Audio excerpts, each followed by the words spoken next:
Hello' friends, নমস্কাৰ। মোৰ চেনেলৰ অন্য এটা ভিডিঅ'লৈ আপোনালোক সকলোকে স্বাগতম জনাইছোঁ। মই আপোনালোকক আগৰ ভিডিঅ'ত কৈছোঁ যে মই গোৱালপাৰাত আছোঁ আৰু আজি আমি গৈ আছোঁ শ্ৰী শ্ৰী সূৰ্য পাহাৰলৈ। আৰু এই পাহাৰ মামাহঁতৰ ঘৰৰ পৰা 40-45 মিনিটমানৰ দূৰত হ'ব আৰু মামাৰ ছোৱালীজনী আমাক লৈ আনিছে দেখুৱাবলৈ শ্ৰী সূৰ্য পাহাৰলৈ।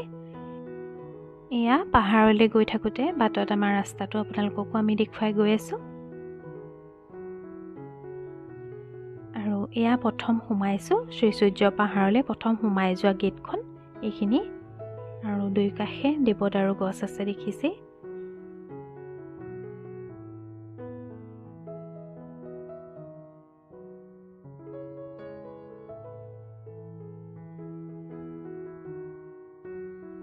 আৰু এইখন হ'ল ছেকেণ্ডখন গেট। ইয়াত ডাঙৰ ডাঙৰ আখৰে লিখা আছে শ্ৰী সূৰ্য পাহাৰ মহাপীঠ স্থান বুলি।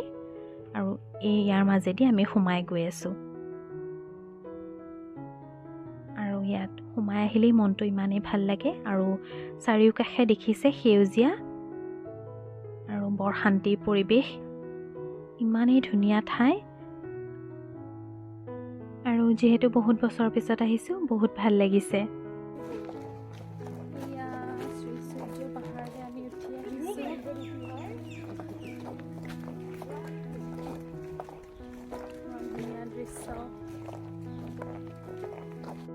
আৰু অলপমান আগলৈ গৈ শ্ৰী সূৰ্য মন্দিৰটো আছে, সেয়া চাওক ইমান ধুনীয়া লাগিছে দেখিবলৈ। আৰু আপোনালোকক অকণমান জুম কৰি দেখুৱাই দিছোঁ। আৰু ইয়াত থকা সূৰ্য মূৰ্তিজনা মাটিৰ তলৰ পৰা ওলাইছে আৰু ইয়াতে পূজা কৰা হয়। মন্দিৰটো এয়াই হয়।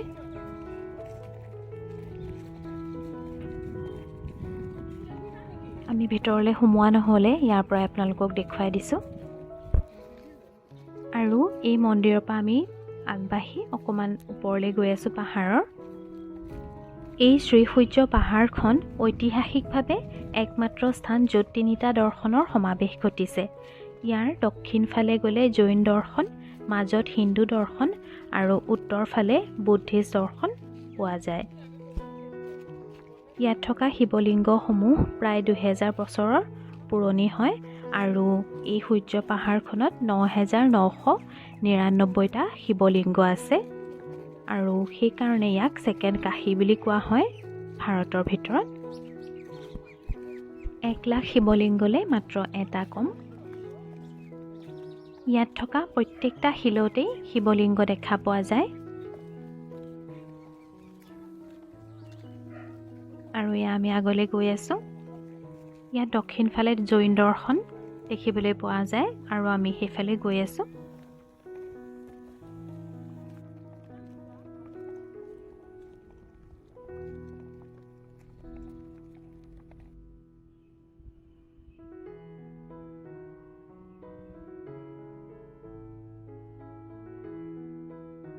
ইয়াত বিৰাট ডাঙৰ প্ৰকাণ্ড শিল আছে আৰু য'ত ফালেই চোৱা হয় সেইফালেই শিৱলিংগ দেখা পোৱা যায়। আৰু পাহাৰৰ ওপৰলৈ যাবলৈ খটখটি বনাই দিয়া হৈছে। বৰ ৰ'দ আছে উঠিবলৈ।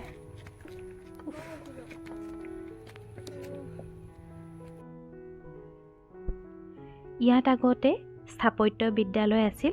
য'ত শিলসমূহ কাটি মূৰ্তি বনোৱা শিকোৱা হৈছিল। আৰু এই পাহাৰত থকা প্ৰত্যেকটো শিৱলিংগ এই বিদ্যালয়ৰ ছাত্ৰসকলে বনাইছিল।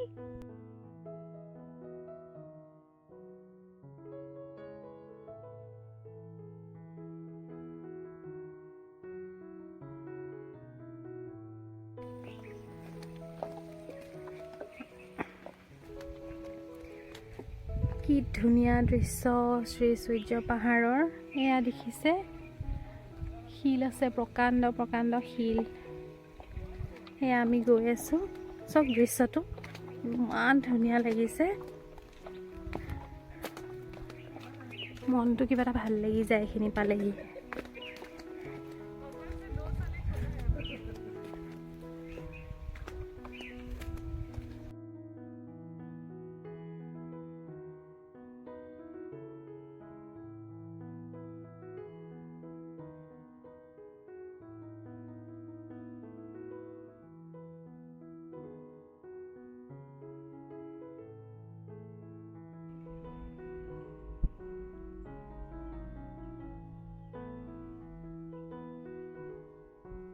এয়া চাওক আমি ইয়ালৈ নামি আহিলোঁ অকণমান তললৈ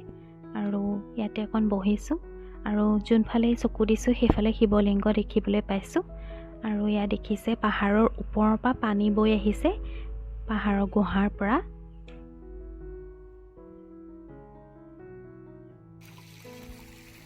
এয়া পানী বৈ গৈছে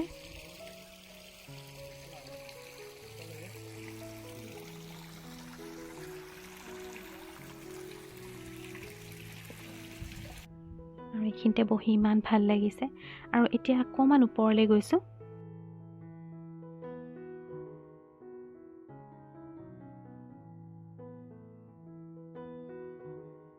আৰু আচক ওপৰলৈ আমি গৈ আছোঁ গুহাটোৰ ফালে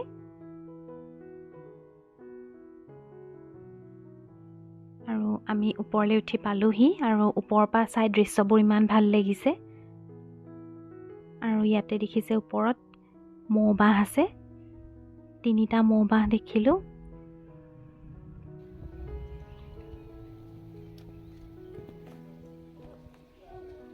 জেগাবোৰ ইমান ধুনীয়া ইমান চাফা আৰু ইমান শান্তি পৰিৱেশ আপোনালোক এবাৰ গোৱালপাৰালৈ আহিলে শ্ৰী সূৰ্য পাহাৰলৈ নিশ্চয় আহিব বহুত ভাল লাগে ইয়ালৈ আহি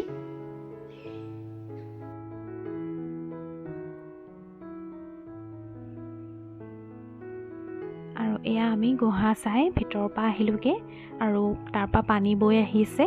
ক'ৰ পৰা আহিছে ধৰিব পৰা নাযায় আৰু এতিয়া তললৈ নামি আহিছোঁ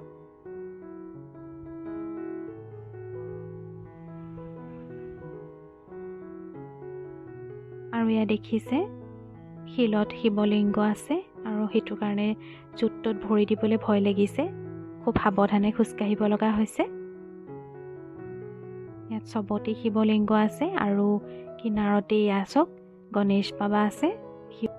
এনেকেই শিলতে কাটি কাটি গণেশ বাবা বনাই থোৱা আছে আৰু এয়া পানী দেখিছে এয়া পানী সেই ওপৰৰ শিলৰ পৰা আহিছে শিলৰ মাজৰ পৰা আহিছে ক'ৰ পৰা আহিছে সেয়া দেখা পোৱা নাযায় আৰু চাৰিওফালে সেউজীয়া আৰু মাজে মাজে প্ৰকাণ্ড প্ৰকাণ্ড শিল এয়া আমি আগলৈ গৈ আছোঁ আৰু অকণমান আৰু এয়া দেখিছে জৈন দৰ্শনৰ সেই গছজোপাৰ তলত তেওঁলোকৰ শিক্ষা দিয়া হৈছিল আৰু ইয়াতে চৰকাৰৰ ফালৰ পৰা কিছুমান জানিবলগীয়া কথা দি থোৱা আছে এয়া কীৰ্তিচিহ্নবোৰ যদি কোনোবাই নষ্ট কৰে তেওঁক দণ্ড দিয়া হ'ব তাৰ বিষয়ে ইয়াত লিখা আছে আৰু এয়া হ'ল শ্ৰী সূৰ্য পাহাৰৰ যোনখিনি হিষ্ট্ৰীৰ বিষয়ে ইয়াতে লিখা আছে 3টা দৰ্শনৰ বিষয়ে ইয়াত লিখা আছে আৰু এয়া আমি অকণ আগলৈ গৈ আছোঁ আৰু ইয়াতে দোকান আছে আৰু মন্দিৰলৈ যাবলৈ ইয়াৰ পৰা চাকিসমূহ মানুহে কিনি ভক্তসকলে জ্বলাব পাৰে আৰু এয়া দেখিছে ৰজাদিনীয়া ধনী গৃহ আৰু বিষ্ণু যজ্ঞ হয় আৰু ইফালেদি আমি গৈ আছোঁ আগলৈ আৰু এয়া নামি গৈ আছোঁ দেখিছে কেনেকুৱা ধুনীয়া জেগা মনে গ'লেহে বুজাব পাৰি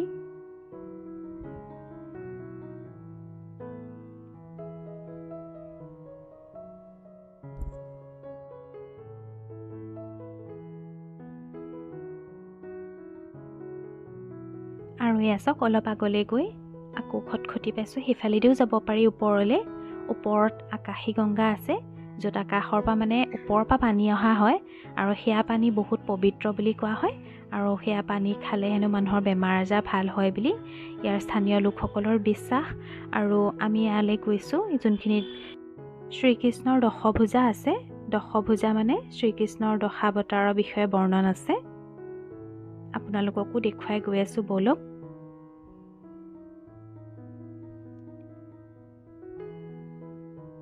এয়া দেখিছে ইফালেদি খটখটি আছে সেইফালেদি নামি যাব পাৰি আৰু এয়া হৈছে হিন্দু দৰ্শনৰ আৰু উত্তৰ ফালে ইয়াৰ বৌদ্ধ দৰ্শন দেখা পোৱা যায় আৰু আমি অকণমান তললৈ গৈ আছোঁ ইয়াতে সেৱা আদি ল'বলৈ ইয়াতে পুৰোহিতজনকো আমি লগ পালোঁ আৰু মোক শান্তি পানীও ছটিয়াই দিলে আৰু তেখেতে শ্ৰী সূৰ্য পাহাৰৰ বিষয়ে সবিশেষ আমাক ধুনীয়াকৈ বৰ্ণন কৰিলে মই ধুনীয়াকৈ বুজাই দিছোঁ এইখিনি এয়া হৈছে বিষ্ণুৰ বিশ্বৰূপ হয় তেওঁ 12খন বাহুলৈ মূৰৰ ওপৰত সৰ্পলৈ পদুমৰ ওপৰত থিয় হৈ আছে হয় এওঁলোক তিনিজনা হৈছে শিৱ নাৰায়ণ আকৌ শিৱ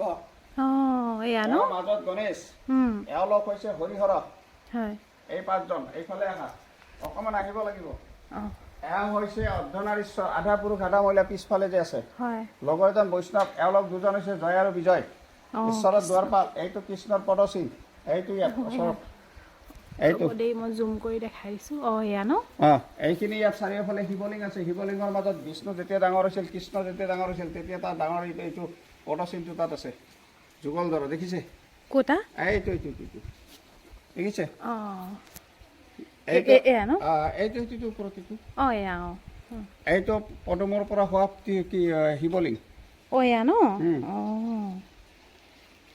এয়া দেখিছে এইটো যজ্ঞস্থান তেতিয়া এইটো আমাৰ বছৰি বাৰ্ষিক মাঘী পূৰ্ণিমাৰ পৰা ষ্টাৰ্ট হয় আকৌ সেই 9 দিন 9 ৰাতি চলে এইবাৰ 10 দিন 10 ৰাতি কৰিব বুলি শুনিছোঁ এটা দিন বঢ়াই দিব হয়নি আৰু সেইটো আপোনাৰ মাঘী পূৰ্ণিমাৰ পৰা আৰম্ভ হয় আৰু তেনেকৈ যজ্ঞটো দিনে ৰাতি চলি থাকে আহুতি হৈ থাকে তাত এইফালে আহা এইটো আপোনাৰ শংখ এইটো শংখ এয়া শংখ ন এইটো চক্ৰ বা এইফালে আহা ওচৰত আহা এইটো চক্ৰৰ ওপৰত এই ঘাপ কৰাটো এইটো ওপৰত গদা গছৰ গুড়ত পৰি আছে এইটো পথালি কয় ওপৰৰ পৰা ভালকৈ দেখিব এইটো গছডালৰ গুড়ত এইটো এইফালে আহা এইটো পদুমৰ পাহি সেইটো ওপৰত দেখিছা এইটো পদুমৰ পাহি দেখিছা দেখিছোঁ গোৱালপাৰা জিলা শ্ৰী শ্ৰী সূৰ্য মহাপীঠৰ স্থানখনত তুমি য'ত আহি থিয় দিছা এইখিনিক দ্বিতীয় কাশীধাম বুলি কোৱা হয় কিয় কোৱা হয় ইয়াতে 99,999 শিৱলিংগ আছে গোটেই সূৰ্য পাহাৰখনতে আছে তুমি যিফালে যাবা সেইফালে তুমি শিৱলিংগ পাবা সপোনত দেখাইছে সপোনত দেখুৱাইছে মানুহক নহয় ইয়াতে আছে ন আছে সপোনত দেখুওৱা নহয় এইবিলাক শিৱই চব এইবিলাক শিৱ চাৰিওফালে সেইটো চাইডেদি যাবা পাবা ওপৰত লৈ গ'লে তাতে শিৱ তুমি যিমান পাথৰ দেখিছা ইয়াত প্ৰত্যেকতে শিৱলিংগ আছে সেইকাৰণে ভাৰতবৰ্ষৰ ভিতৰত কি গোৱালপাৰা জিলাৰ শ্ৰী শ্ৰী সূৰ্য মহাপীঠৰ স্থানখন গোৱালপাৰা জিলাৰ সূৰ্য পাহাৰখন ইণ্ডিয়াৰ ভিতৰত দ্বিতীয় কাশীধাম বুলি কোৱা হয় আৰু তুমি কাশীধামত কি কৰিলা নম কৰিলা ন হয় আজি তুমি দৰ্শন কৰিলা হয় নে নহয় প্ৰথম কাশীখন আপাৰৰ কি ওপৰত কিহত আছে জগন্নাথপুৰী এইখন হৈছে মানে পূৰ্ণ কিখন পুৰীখন আৰু এইখন হৈছে ছেকেণ্ড কাশীখন ইয়াতে সনাতন ধৰ্মৰ পোনপ্ৰথমে ইয়াতে বস্তুখিনি এইখিনিতে প্ৰথমে তেওঁলোকে আৰম্ভণি কৰিছিল তাৰপিছত তেওঁলোকে 3টা ভাগ কৰি থৈ দিছে তাত স্তূপসমূহ বুলি লিখা আছে বুদ্ধ স্তূপ সেইটো ৰাস্তা সেইফালে ইয়াৰ পৰা ওলাই উত্তৰ ফালেদি গ'লে আৰু মাজভাগেৰে এটা সেইফালে আছে ৰাস্তা গৈছে সেইফালে গ'লে তুমি তাত কি পাবা জৈন ধৰ্মসমূহ পাবা এইখিনি সূৰ্য পাহাৰত আছে আৰু কি